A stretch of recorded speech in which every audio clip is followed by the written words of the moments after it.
राय है जिसकी पुष्टि नेशन न्यूज इंडिया नहीं करता। धन्यवाद।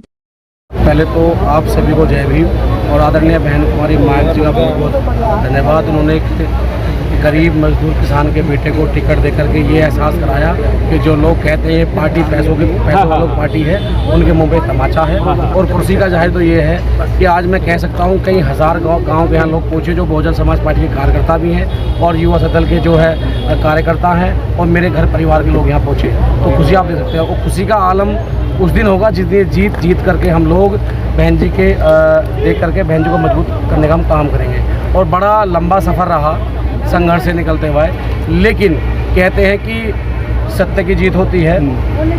पूर्व में हमारे बहुत सारे मित्र रहे, आनंद फानंद में कुछ निर्णय ऐसे लिए गए जिनसे कुछ समय के लिए हो सकता है उनके शब्दों में कि समाज का भला होता, लेकिन अगर लंबी रेस अगर जीतनी है, अगर लंबा मूवमेंट खड़ा करना है तो मान्यवर काशीराम साहब बाबा साहब की जो बनाई विचारधारा है उनके साथ खड़ा होना होगा, जिनमें आदरणीय बहन कुमारी माई जी काम कर रही हैं। तो आज हम अपने घर में प्रत्याशी बन के और परिवार के बीच रह करके जो हम काम करेंगे उस काम से निश्चित ही बहुजन समाज के लोगों को मजबूती मिलेगी और ये हमारा घर है। रवि गौतम जी, देखा जाए कहीं ना कहीं जो है गाजियाबाद की सड़कों से लेके दिल्ली के जंतर मंतर तक रवि गौतम ने जो है पैदल मार्च भी किया, बाइक रैली भी की और इसके साथ साथ तमाम आंदोलन में लाठी डंडे भी खाए, जेल की भी हवा खानी पड़ी।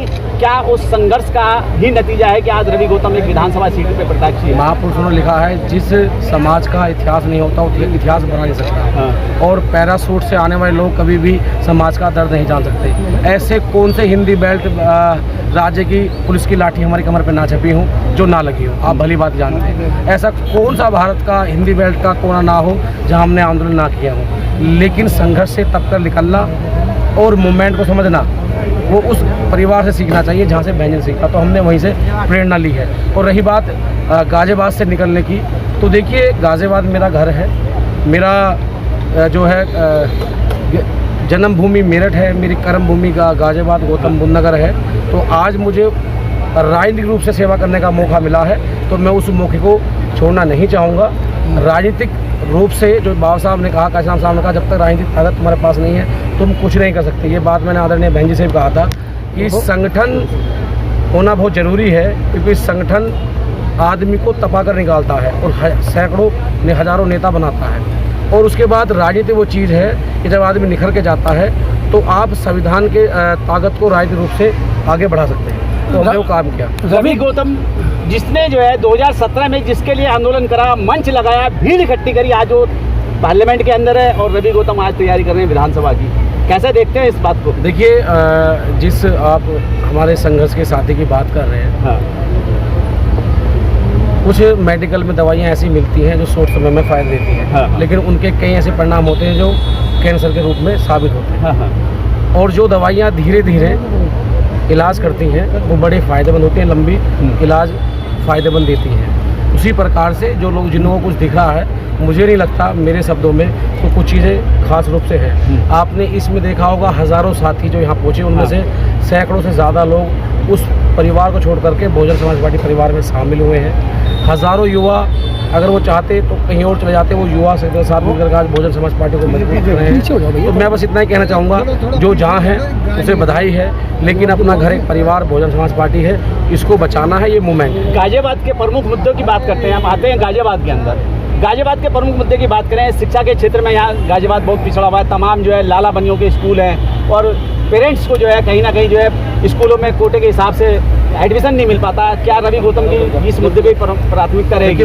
मैं एक सामाजिक रूप में अगर मैं कहना चाहूँ, जहाँ जहाँ हमें मैसेज मिलता है, हाँ। आसपास के जो बड़े बड़े कॉलेज हैं, हाँ। जो बड़े बड़े पूंजीपतियों के हैं, हमने उन्हें संवैधानिक रूप से कई बार आंदोलन हुए, प्रदर्शन हुए, फीस बढ़ाती जाती है, लेट फीस चार्ज 5-5 हज़ार रुपये होता है, उसको लेकर हमने आंदोलन किए। और अगर जनता हमें विधानसभा में चुनकर भेजती है तो इस आवाज़ को मजबूती से उठा करके और कुछ ऐसा एक विधेयक बिल लाने का प्रयास करेंगे जिससे कि इस पर रोक लगे। संविधान में भी हमें इजाज़त है कि प्राइवेट स्कूल अपनी मनमानी ना करें, लेकिन जो आज सरकार में बैठे हैं, जो आज सरकार चला रहे हैं, ज़्यादातर 100 में से 70% स्कूल उन्हीं के हैं। किसी स्कूल की 50-50 हज़ार फीस है, वहाँ गरीब परिवार कहाँ पढ़ेगा? तबकि बाबा साहब ने लिखा है कि इंटर तक शिक्षा निःशुल्क होनी चाहिए। लेकिन जब आप प्राइवेटेशन किसी चीज़ का कर देंगे तो प्राइवेटेशन में उस तरह का आरक्षण नहीं होता है जिस रूप से होना चाहिए। उसके बाद जो सीटें होती है स्कूल में, कॉलेज में जब एनओसी मिलती है, उसमें भी ये लोग क्या करते हैं, बच्चे के ऊपर डाल देते हैं कि तुम्हारी स्कॉलरशिप आए ना आए हमें मतलब नहीं है, हमें पूरे पैसे चाहिए। और प्रदेश की सरकार, केंद्र सरकार इस हालात पे है साहब, स्कॉलरशिप छोड़िए, टीचरों की नौकरी नहीं है इनके पास। जब टीचर स्कूल में नहीं पहुँचेंगे तो बच्चे पढ़ेंगे कैसे? जी, रवि गौतम का एक नाम लेके जंतर मंतर दिल्ली की सरकार और यूपी की सरकार, उसके प्रशासनिक अधिकारी घबराते थे। क्या लगता है कि विधायक बनने के बाद में वही एक जोश रहेगा रवि गौतम के? देखिए, हम लोग संघर्ष के साथ हैं और जिस पार्टी से मैं पिछले 15 साल से जुड़ के काम कर रहा हूँ, उसकी मुखिया संघर्ष के साथ है। जिन महापुरुषों ने इसकी स्थापना करी वो संघर्ष के साथ ही है। विधायक बन के कोई गीदड़ नहीं बनना है। विधायक बन के जो जनता की आवाज़ हम रोड पे उठाते थे, उसे सदन में उठाना है, मजबूती उठाना है, ताकत उठाना है। संख्या कम हो ज़्यादा ये मायने रखती, आप सत्य हैं, संवैधानिक हैं तो मजबूती से उठाएंगे। और रही बात, मैंने ये बात फिर कही कि रवि गौतम की आवाज़ है, जो हज़ारों लाखों युवा साथ जुड़े हुए हैं, इस आवाज़ को रोकना मुश्किल नहीं, नामुमकिन है। देखा जाए दलित मुस्लिम का गठजोड़ अगर गाजियाबाद में हो जाता है तो गाजियाबाद की सीट पे कैंडिडेट की जीत को कोई रोकने वाला नहीं है। बहुजन समाज पार्टी क्या उस पर फोकस करेगी? क्या उन गली मोहल्लों, उन तहसील चौपालों पे जाने का काम करेगी जहाँ दलित मुस्लिम गठबंधन का गठजोड़ है? देखिए, दलित मुस्लिम सर्व समाज के लोग हमारे भाई हैं।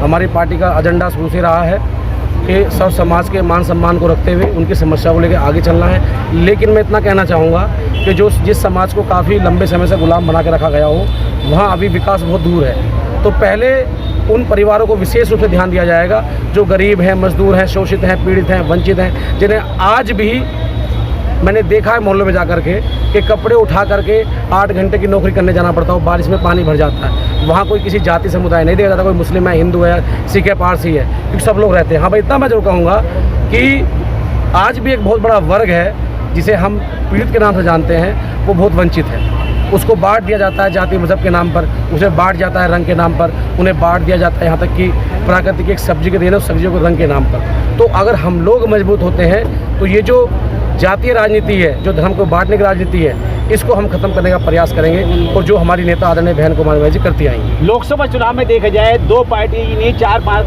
पार्टियों के गठबंधन ने जो है संविधान की दुहाई देके दलित मुस्लिम का वोट जो है चुरा लिया, छीन लिया। क्या बसपा की वो वोट वापस लाने का काम होगा अपने इस चुनाव में? देखिए, जिन लोगों ने संविधान दिखाया, पूर्व में भी उन्होंने संविधान बदलाव किए, आज भी किए। मैं अपने समाज से अपील करता हूँ हाथ जोड़ करके, अपना मारा छाए में गिरता है।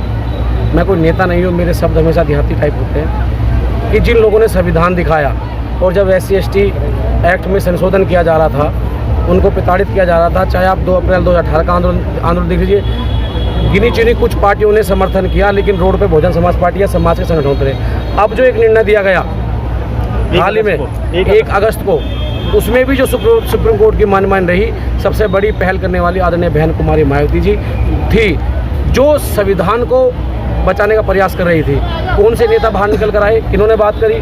तो संविधान ख़त्म का हवाला दिखा करके ये सिर्फ एक ड्रामा है, एक बकवास है। ऐसे नेताओं से बच के रहना है, अपनी पार्टी को मजबूत करना है। संविधान वही बचा सकता है जो संविधान की रखवाल करता है। आखिर में चलते चलते क्या मैसेज जनता से अपील क्या करेंगे? मेरे देखो, हमारी तरफ से बहुजन समाज पार्टी से अपील है कि जो जैसी चुनाव आयोग अपनी घोषणा करेगा तो जहाँ जहाँ चुनाव है वहाँ वोट करें। खास करके जो उत्तर प्रदेश में 10 सीटें हैं और उसमें से विशेष सीट, क्योंकि एक SC के बेटे को जनरल सीट पे बहन जी ने लड़वाने का काम किया है। कई दशकों बाद ये मौका मिला है, तो मेरे सभी परिवार के लोग, बहुजन समाज पार्टी के लोग छुट्टी करके, मैं DM से भी गुजारिश करूंगा कि उस दिन जो इस विधानसभा की हैं उसको एक छुट्टी का दिन घोषित किया जाए, जो वोट कर सके, क्योंकि हमारे लोग 8 घंटे काम करने वाले लोग हैं। वोट जरूर करें। भाजपा ने बड़ी चालाकी से, क्योंकि भाजपा के पास कोई विकास का मुद्दा होता नहीं है, छल कपट की राजनीति ये लोग करते हैं। इन्होंने जहाँ पर SC और OBC या जो बहुजन समाज पार्टी के मजबूत गण हैं वोट के, उनके बूथ को यहाँ से उठा करके दूसरे वार्ड में, उसको उठाकर इस वार्ड में